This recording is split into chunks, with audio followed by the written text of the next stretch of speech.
नमस्कार मंडळी. श्रावण महिना सुरू झाला की महाराष्ट्रातील अनेक शिवमंदिरांमध्ये भक्तांची गर्दी वाढताना दिसते. पण नाशिक जवळील त्र्यंबकेश्वरमध्ये श्रावण महिन्यात होणारी गर्दी काही वेगळीच असते. पहाटेपासून मंदिराच्या परिसरात भाविकांच्या रांगा लागतात. कुणाच्या हातात बेलपत्र असते, कुणाच्या हातात फुलांची टोपली असते, तर कुणी महादेवाचा जयघोष करत दर्शनासाठी पुढे जात असतो.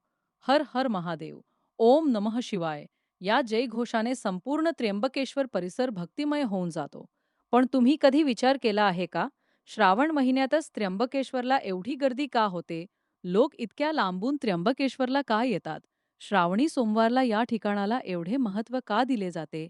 आणि त्र्यंबकेश्वरच्या भूमीचे भगवान शिवाशी नेमके काय नाते आहे? आजच्या या व्हिडिओमध्ये आपण याच प्रश्नांची सविस्तर माहिती जाणून घेणार आहोत.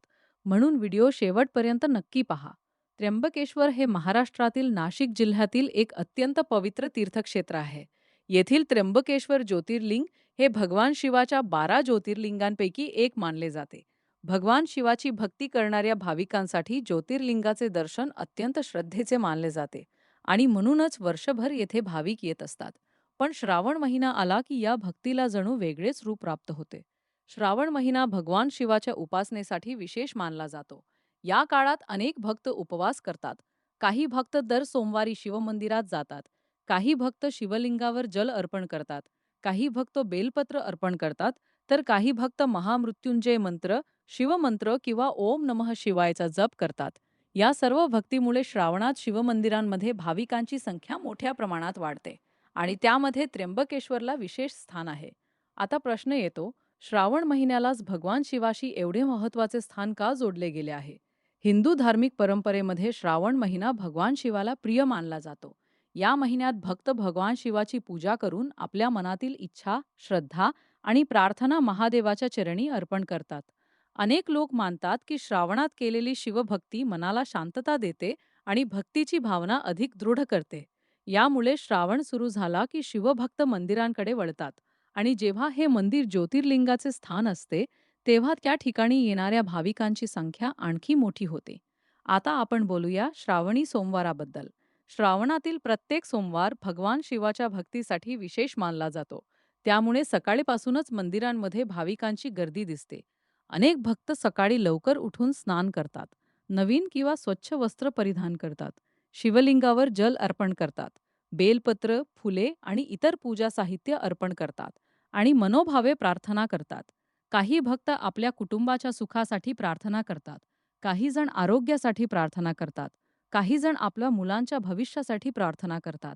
तर काही जण फक्त एकच गोष्ट मागतात, महादेवा माझ्या मनाला शांतता दे. ही श्रद्धाच भक्तांना त्र्यंबकेश्वरपर्यंत घेऊन येते. त्र्यंबकेश्वरचे आणखी एक मोठे धार्मिक महत्त्व म्हणजे गोदावरी नदीशी असलेले नाते. त्र्यंबकेश्वरच्या ब्रह्मगिरी पर्वत परिसरातून गोदावरी नदीचा उगम झाल्याचे मानले जाते. गोदावरी ही दक्षिण भारतातील अत्यंत महत्त्वाची नदी आहे. त्यामुळे त्र्यंबकेश्वर परिसराला धार्मिक आणि सांस्कृतिक दृष्ट्या विशेष महत्त्व प्राप्त झाले आहे. एका बाजूला ज्योतिर्लिंग, दुसऱ्या बाजूला ब्रह्मगिरी पर्वत आणि गोदावरीच्या उगमाशी जोडलेली धार्मिक परंपरा. या सर्व गोष्टींमुळे त्र्यंबकेश्वर हे भक्तांसाठी अत्यंत महत्त्वाचे तीर्थस्थान बनले आहे. मंडळी, त्र्यंबकेश्वरला जाणारा भक्त केवळ मंदिरात दर्शन घेण्यासाठी जात नाही. अनेक भक्तांसाठी हा एक आध्यात्मिक अनुभव असतो. पहाटेच्या वेळी मंदिराकडे जाणारे भाविक हातात पूजेचे साहित्य, ओठांवर ओम नमः शिवाय आणि मनात महादेवाचे स्मरण, हे दृश्यच भक्तीने भरून टाकणारे असते. श्रावणातील पावसाळी वातावरणात त्र्यंबकेश्वरचा परिसर आणखी सुंदर दिसतो. हिरवीगार डोंगररांग, धुक्याने वेढलेला परिसर, पावसाचे थेंब आणि मंदिरातील घंटानाद, या वातावरणामुळे भक्तांना वेगळाच आध्यात्मिक अनुभव मिळतो. आता आणखी एक महत्त्वाचा प्रश्न, त्र्यंबकेश्वरला नवस आणि मनोकामनेसाठी लोक का येतात? यामागे श्रद्धा हा मुख्य आधार आहे.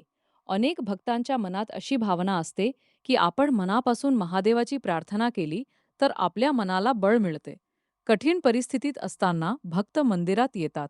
आपली चिंता, दुःख आणि समस्या महादेवाच्या चरणी ठेवतात. कधी-कधी मंदिरात जाण्याचा उद्देश एखादी इच्छा पूर्ण करून घेणे नसतो, तर मनाला धीर देणे हा देखील असतो. म्हणूनच अनेक भक्त म्हणतात, समस्या कितीही मोठी असो, महादेवाच्या चरणी गेल्यावर मन हलकं होतं. ही श्रद्धा लाखो भक्तांना अशा पवित्र स्थळांकडे आकर्षित करते.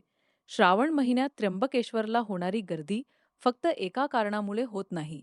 त्यामागे अनेक धार्मिक परंपरा एकत्र येतात. पहिले कारण म्हणजे ज्योतिर्लिंगाचे महत्त्व. दुसरे कारण म्हणजे श्रावण महिना. तिसरे कारण म्हणजे श्रावणी सोमवार. चौथे कारण म्हणजे गोदावरीच्या उगमाशी जोडलेले धार्मिक महत्त्व. आणि पाचवे म्हणजे भक्तांची श्रद्धा आणि परंपरा. या सर्व गोष्टी एकत्र आल्यामुळे श्रावणात त्र्यंबकेश्वरमध्ये भक्तांची मोठी गर्दी दिसून येते. मंडळी, आपण अनेकदा गर्दी पाहतो आणि म्हणतो, इतकी गर्दी कशासाठी? पण त्या गर्दीमध्ये उभ्या असलेल्या प्रत्येक व्यक्तीची एक वेगळी कथा असते. कोणी अनेक वर्षांनी दर्शनासाठी आलेला असतो. कोणी आपल्या आई-वडिलांसोबत आलेला असतो. कोणी आपल्या मुलासाठी प्रार्थना करण्यासाठी आलेला असतो. कोणी नवस फेडण्यासाठी आलेला असतो. तर कोणी फक्त महादेवाचे दर्शन घेऊन मनाला समाधान मिळावे म्हणून आलेला असतो. म्हणून मंदिरातील प्रत्येक भक्ताची श्रद्धा वेगळी असली तरी त्याच्या ओठांवर एकच नाव असते, महादेव. श्रावणात त्र्यंबकेश्वरला येताना अनेक भक्त मंदिरासोबत परिसरातील इतर धार्मिक स्थळांनाही भेट देतात. ब्रह्मगिरी पर्वत, गोदावरीचा उगम परिसर आणि त्र्यंबकेश्वरचा संपूर्ण धार्मिक परिसर भक्तांसाठी आकर्षणाचा केंद्रबिंदू असतो. पावसाळ्यात या परिसराचे नैसर्गिक सौंदर्य देखील खुलून येते.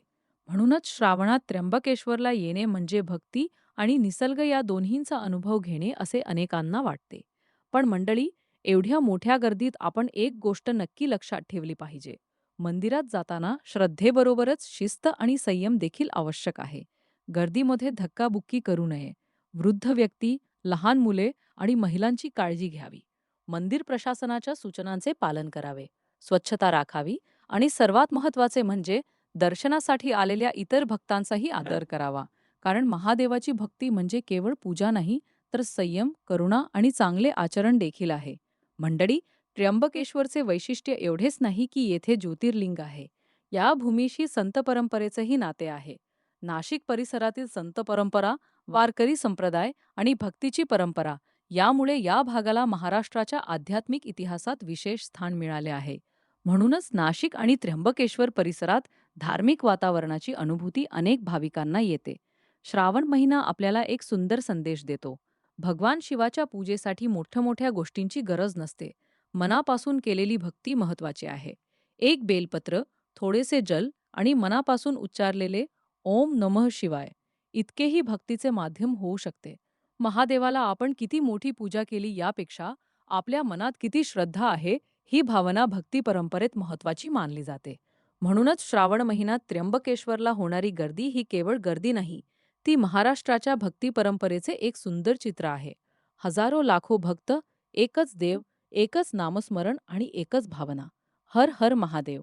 श्रावणातील पावसात त्र्यंबकेश्वरच्या मंदिराकडे जाणाऱ्या भक्तांच्या रांगा पाहिल्या की एक गोष्ट जाणवते. माणूस कितीही अडचणीत असला तरी श्रद्धा त्याला पुढे जाण्याची शक्ती देऊ शकते. आता तुम्ही मला कमेंटमध्ये एक गोष्ट नक्की सांगा. तुम्ही कधी श्रावण महिन्यात त्र्यंबकेश्वरला दर्शनासाठी गेला आहात का? गेला असाल तर त्यावेळचा तुमचा अनुभव कमेंटमध्ये नक्की लिहा. आणि जर तुम्हाला महादेवावर श्रद्धा असेल तर कमेंटमध्ये एकदा लिहा, ओम नमः शिवाय. व्हिडिओ आवडला असेल तर लाईक करा. आपल्या शांतकथा चॅनलला सबस्क्राईब करा आणि हा व्हिडिओ आपल्या महादेव भक्त मित्रमैत्रिणी आणि कुटुंबातील सदस्यांसोबत नक्की शेअर करा. पुन्हा भेटूया अशाच एका सुंदर धार्मिक आणि आध्यात्मिक विषयासह. तोपर्यंत हर हर महादेव. ओम नमः शिवाय.